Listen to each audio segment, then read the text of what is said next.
Hi, this is Stephen Poff, and today I'm here to talk about the iRig and its companion app for the iPhone called Amplitude.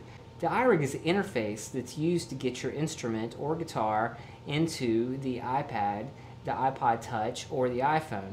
It has a 1/4-inch input, an 1/8-inch headphone or a line out, and it also has an 1/8-inch input that goes into your device. The companion app is called Amplitude. Basically, it is an amp simulator, and it has several effects and things built in. So let's go ahead and get started. As when you open up the app, it's already on the setting for the clean. This is kind of based off like a little Fender amp.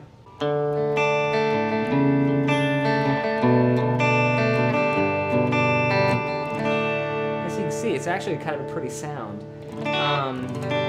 Now, on the iPad, the interface is a lot bigger and you have kind of the full amp in front of you, but for the iPhone they've done a really good job. And by the way, this is a really beautiful interface, but they've done a good job of kind of maximizing the space. Here at the top you have your tools, which include a metronome. You have a tuner, also some audio demos here, which allow you to kind of test out the app. But let's kind of delve into the amps and things themselves. Alright, so again, this is kind of the clean version here.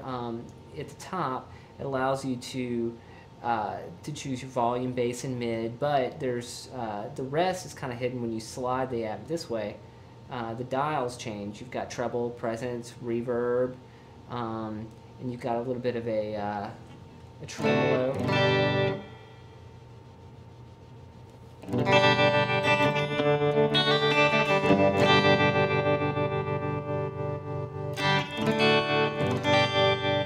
Now, you can either touch the dials and move up or down, or you can touch them and then over here it makes it kind of easy for you to kind of adjust this way.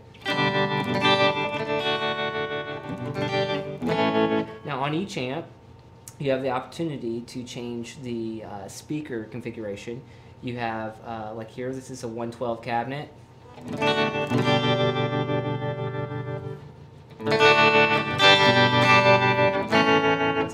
It's two 12-inch speakers there. That is that's the first 4x12 that they have. They have 4x12A and a 4x12B. As you can see, they all have their own unique characteristics. They also have different mic configurations. As you can see, this one is sort of based on the SM57, and then they also have another one which is more like a U87. It has a little more bottom end to it. It's a little richer sounding, but it's not quite as it's not quite as bright on the top end. So that's a clean amp. Now they also have different amps here. So at the top you can see where it says clean and crunch. There's crunch. There's a lead amp. A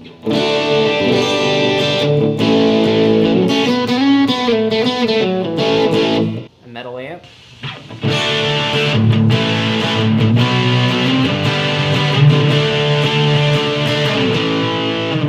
And then of course they've got a bass input.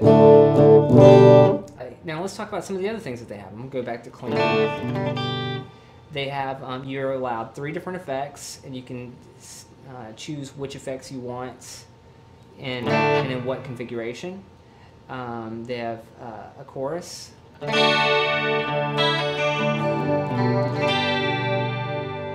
you can change the depth, rate, and level on.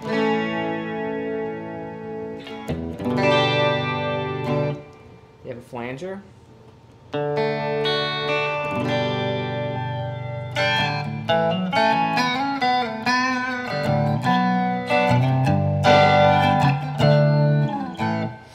I also kind of like this, that they've got a beats per minute sync on some of these. You can kind of set that up if you go under Tools and set the metronome to whatever your song is. Then you can also tap stuff out right here. Then you can go to your effect and turn the beats per minute sync on, and it'll go ahead and set the rate and depth for you so that it'll match your song. There's a phaser.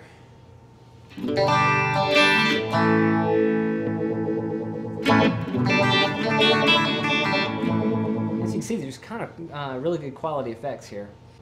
There's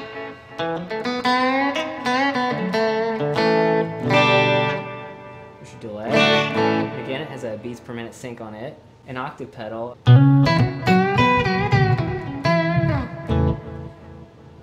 You also have a noise filter. Now this is kind of essential on some of the amps and some of the more high gain settings. The iRig seems to have a little bit of noise on the top end that's always coming in. It's not as apparent on these clean settings, but whenever you get to some high gain settings, it's very apparent. The only problem though with the noise filter, even in its lowest setting, see it eats into your top end. Alright, so there's also the fuzz pedal.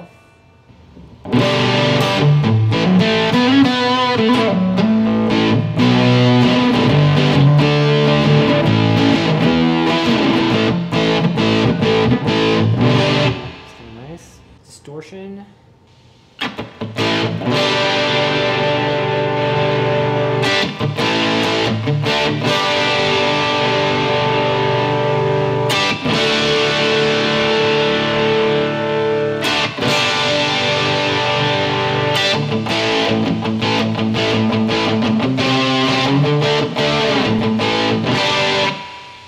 And then there's overdrive, which is kind of my favorite to use with the clean amp.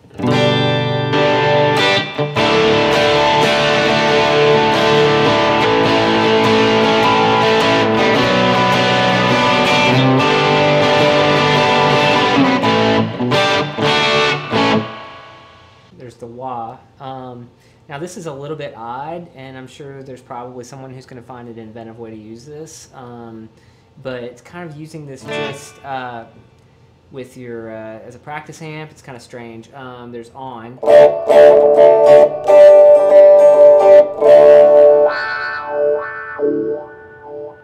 And you can kind of tilt it with your finger. And there's auto.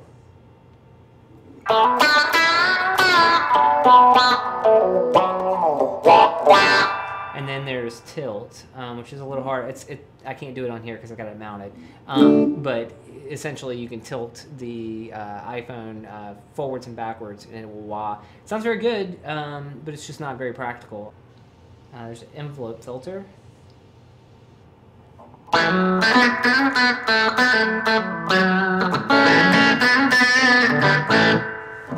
So the other thing I like about this app is the ability to import a song and be able to play a part, to loop a part over and over, so that you could either learn a solo or to develop a solo if you're working on something of your own. And that's what I'm doing. I've ported a song of mine called Sing Along Song, and I've set up a loop point. I've set an A and a B point so it will loop between the two, and I can kind of play the solo as many times as I want until I get it right. So here we go. I'm going to try that out.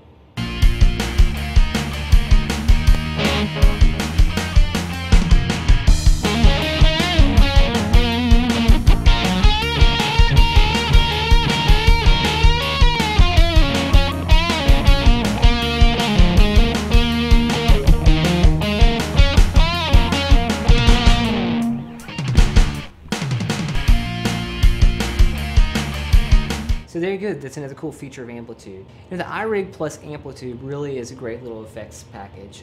It's very low cost when you think about all the effects that you get and all the amps that you get. You could also use it, throw it in into your guitar case, and if something was wrong with your rig one night, you could theoretically plug this into your like a mixer or your live PA or something like that, and use this as a backup. So since the iRig seems to be an inexpensive way to get your guitar or instrument into the iPhone, iPad, or iPod Touch, it seems natural that you would want to use it with another recording program that they have, recording apps that they have for those devices.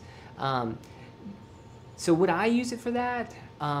If I were only doing scratch tracks or just doing something as a scratch pad to kind of work out an idea, yeah, I might do that. If I were trying to create some final, something that could be used in the final mix, I don't think so. In this following example, I'm going to show you why.